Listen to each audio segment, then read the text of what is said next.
ما أريد من هذا الشعب إلا أن يزيد في الحمد والشكر إلى الله عز وجل، ويزيد من محبة الوطن، ويزيد من العمل ومضاعفة العمل لما يسعى فيه من خير له وللدولة والأهل. هذا اللي أنا أدوره من الشعب، وربنا إن شاء الله يوفقنا جميعا على ما يحب ويرضى.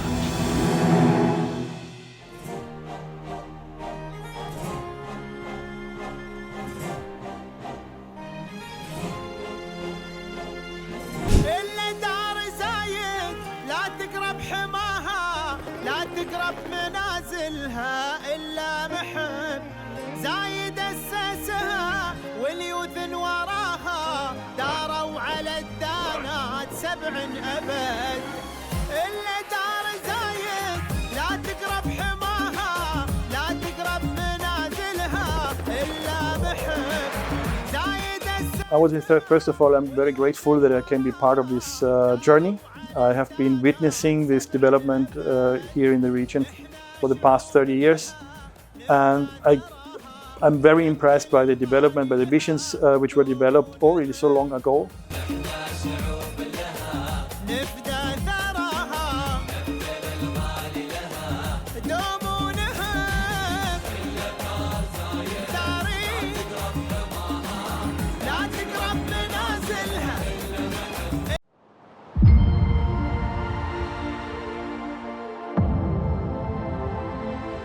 Welcome, dear audience, to your favorite program, Peers of Union, which shed light and focus on the remarkable journeys of the inspiring individuals here inside the UAE. And today, from Dubai, we are highlighting and shedding the light on a new successful story with Mr. Markus Lattner, the Managing Director of Eurovent Middle East. Welcome, sir. We are pleased to host you today. Good morning. Thank you for the invitation. Sir, at first, can you tell us about yourself, your background, and the significant milestones you've achieved to present you to all the audience? I'm born in a small country called Austria, and I made my way in an international environment very early on. During my studies, I already worked in international roles. Started off after my university time as an international director for an HVAC exhibition in Russia. And over the years, I've built up an extensive network in the industry globally, which ultimately then allowed me to actually come to the Middle East and start this endeavor of Eurovent Middle East. So, sir, what the challenges and issues you face at the beginning of your career journey? I would say coming from a small country in Europe was a bit of a thing becoming international. So it's the environment I was faced with probably was more prone to stay home and look at only the local arrangements or the local backgrounds. So getting away, getting out, breaking down borders and experience beyond your own environment was a thing I was daring for.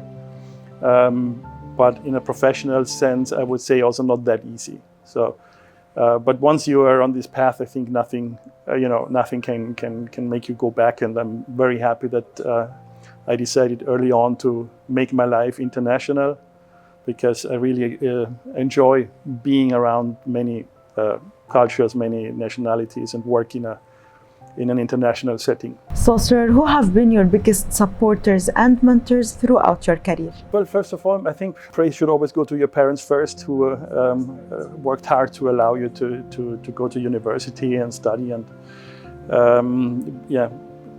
they bring your first steps on the path. There's too many people I would say I would have to mention here, but I think it's the experience you take on the road. You will encounter a lot of people who influences you. I cannot name a specific person in that. I never had a personal mentor in that sense, but I think that the people, the encounters I had internationally was very important for the path I took, and who still till now influence the decisions which I take. And that is usually, like, I've been traveling around a lot of poor countries, so-called poor countries, and I've always been amazed by the resilience people have shown in places where you have hardship and poverty. And this, I think, is a big part of why I've taken this road, why I'm doing what I'm doing. And I would like to, I think, say thank to these encounters I had. Sir, let us focus now more on Eurovent Middle East. So every successful venture starts with a strong foundation and a clear vision. So how was this foundation founded, and what vision led to its establishment in the process cooling technologies building sector? Goes back to the international network I had prior to starting this association. Led me to realize that the Middle East was on a rapid expansion, on a rapid development. I've been here in Dubai for the first time, I think, back in around 2004. I remember myself standing at the construction site of the Burj Khalifa, looking at a big hole in the middle of nowhere. And somebody told me that this was the place somebody would build the highest tower in the world. And I was thinking to myself, who would ever go and build the highest building in the world in the middle of nowhere? Yeah. So 20 years later, the middle of nowhere has become the center. Yeah, and during this massive development, which Dubai, but also the whole region has experienced in the past 20 years, is unprecedented. But it also came with a couple of issues in our industry. And when I was here over the years, I've heard through my network a big complaint about the uncoordinated way the industry is dealing with the daily situation. So I developed a sense for it that what this region lacked was an association, an industry association, an organization which can bring together the industry, put them on a table, and develop strategies to jointly approach certain problems, certain issues. And with my network and the experience, we came and we talked to people and made it happen. So in 2016, we started to bring people to the same table, found the support in the industry, and by January 2017, we basically started with the association. So I would say it was born out of a sense of requirement, of a sense of necessities, and I'm very happy to see what it has developed over the past years. And I can say that we are now playing a major role in the industry, and also a major role in the bridge between government and private sector. So, sir, every growth and expansion required well-planned strategies. So what are the future plans for your company, and how are you planning to expand into new markets, especially within the Middle East and North Africa? First of all, I think Eurovent Middle East is a regional platform. We have established it in order to give the Middle East a voice in an international setting. It was very important that we bring the Middle East requirements, the different conditions we have with the higher temperatures, the specific areas where the Middle East is different from Europe, from USA, from other areas. This needs to be brought up to the attention of international technical committees in order to influence them to adapt and adjust standards and regulations and certifications more to the needs of the region.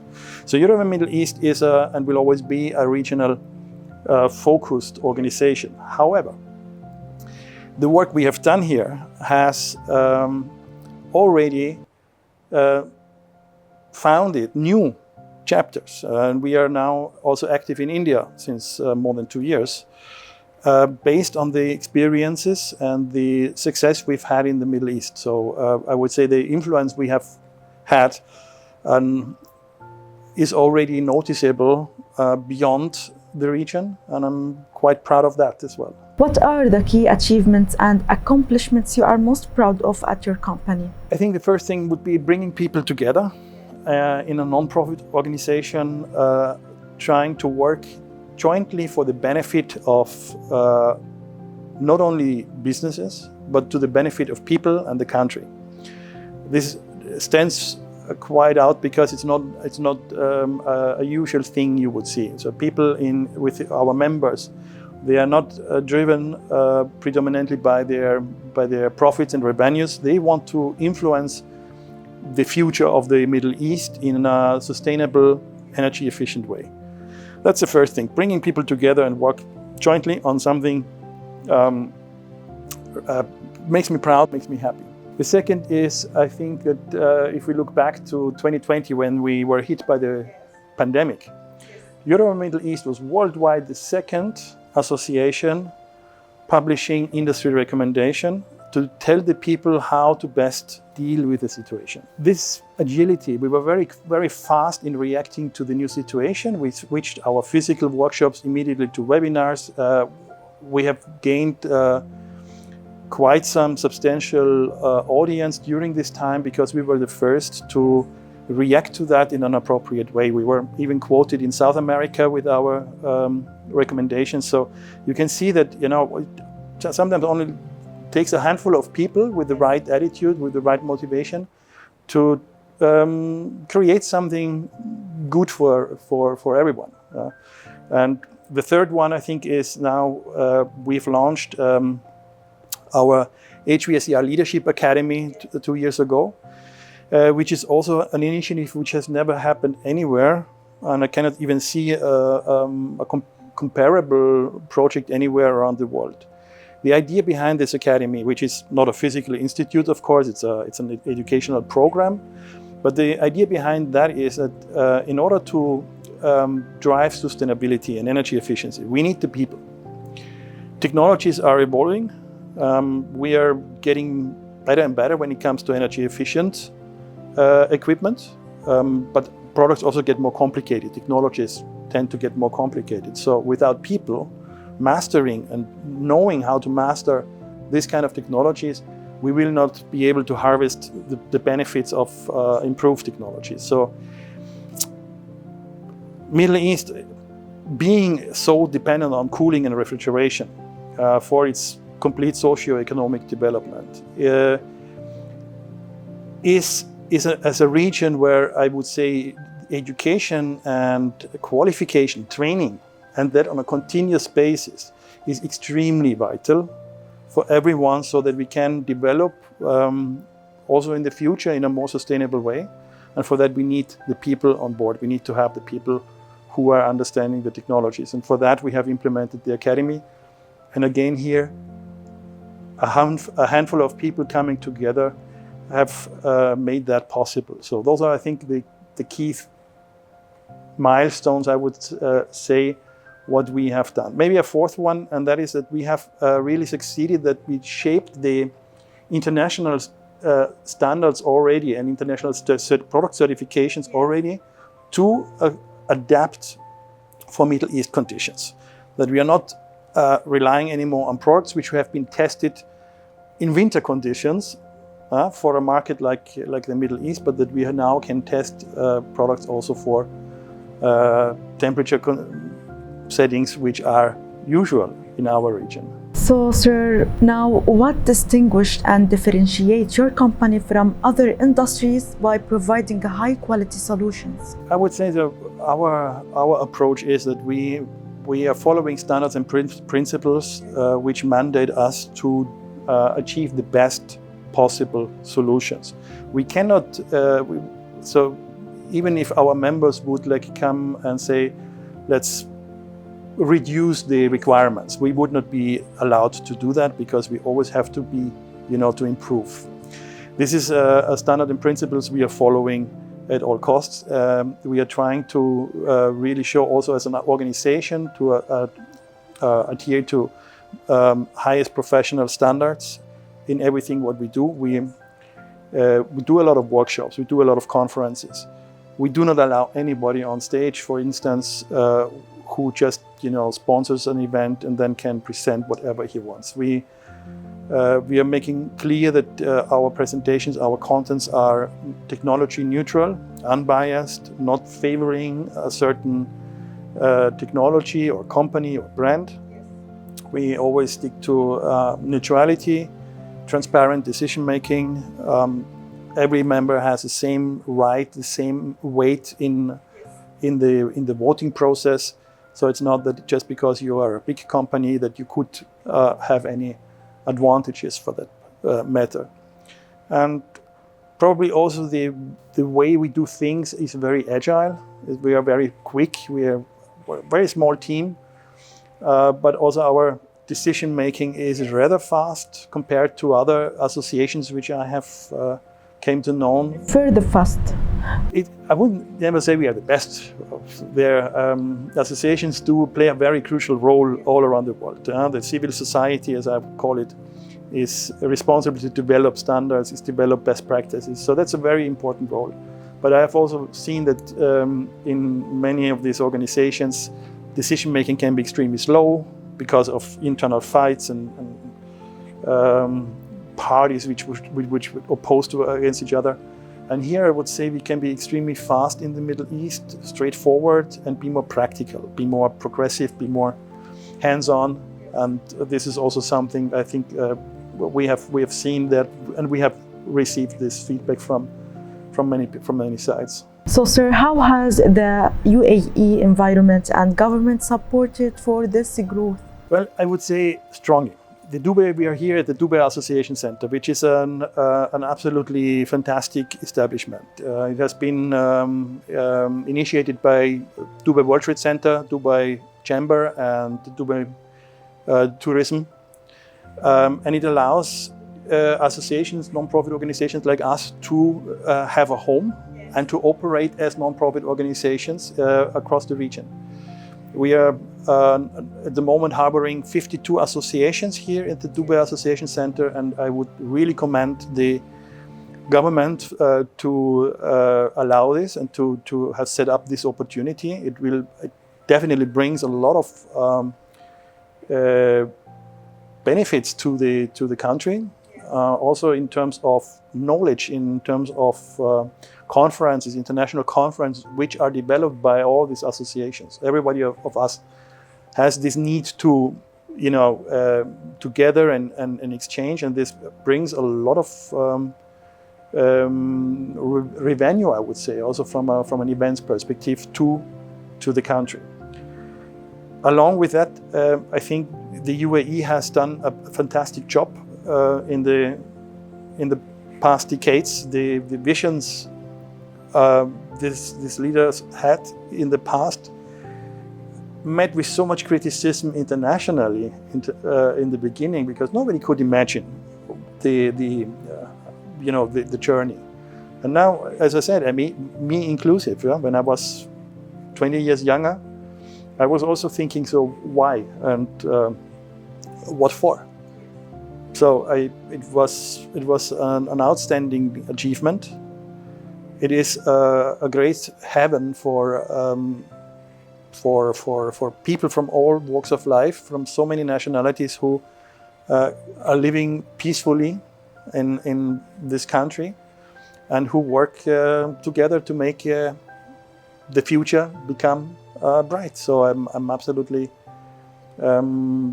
happy and proud that I can be a part of this journey as well.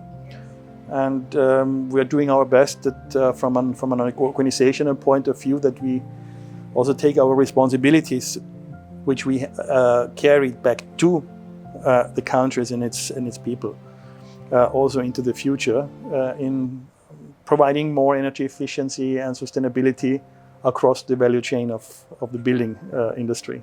Sir, how can you define success for us? Success, I would say, is if we manage to live peacefully and progressively with each other, that we learn, that we do not become lazy, that we always strive for improvements, for knowledge and wisdom. And I believe that we have all the ingredients which we need for that. We just need to keep going. If I may add that I believe one of the biggest potentials I see for this region is education, actually. There is so much potential in the people. And if we harvest this human capital which we have by providing education, appropriate trainings and more qualifications, then we can really unlock a huge, powerful potential for the decades to come. So I'm not worried. Again, we are trying to contribute to that with our educational programs. But I'm sure that this is what brings us or provides us a very promising future. So, sir, most of people are watching us are from the new generation, and they see from your story a successful story. So, what's your advice today for the entrepreneurs are looking to enter the building technology field? We spend 90% of our times indoors, which means it is very relevant how the buildings are constructed and operated. So if we want to live in an environment which is comfortable for all, we need to take an interest in how we build our environment in the future. So learn and study as much as possible about that. And all I can say is that our industry is something which will always be striving. First of all, with more buildings in the future, we will need more cooling and refrigeration. We need more ventilation. Rising temperatures around the globe also will provide us with new challenges in the future to keep our built environment cooled and ventilated.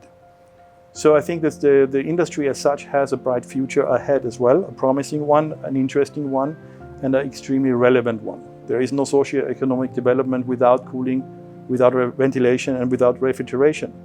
So I would invite everybody to take a look, educate yourself and try to take a career in the heating, ventilation, air conditioning and refrigeration sector. We are here as Eurovent Middle East as an industry association to help people on their way as well, so reach out. And whenever you have questions, we are absolutely happy always to support and help giving you guidance and directions. Finally, sir, what's your message to the UAE rulers and governments through our episode? I would say, first of all, I'm very grateful that I can be part of this journey. I have been witnessing this development here in the region for the past 30 years. And I'm very impressed by the development, by the visions which were developed already so long ago. And I'm still impressed on a daily basis by how this has played out. It is an honor and a pleasure to be able to live in this international environment. I would say if we would have any request to the government, it would be strengthen the civil society, the Dubai Association Center. I think there are a lot of organizations like us who can play a vital part in the socio-economic development in the future.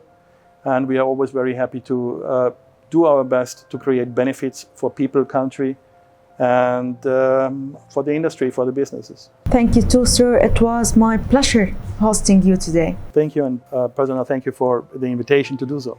Dear audience, we reached the end of our episode. Watch us next week, and goodbye.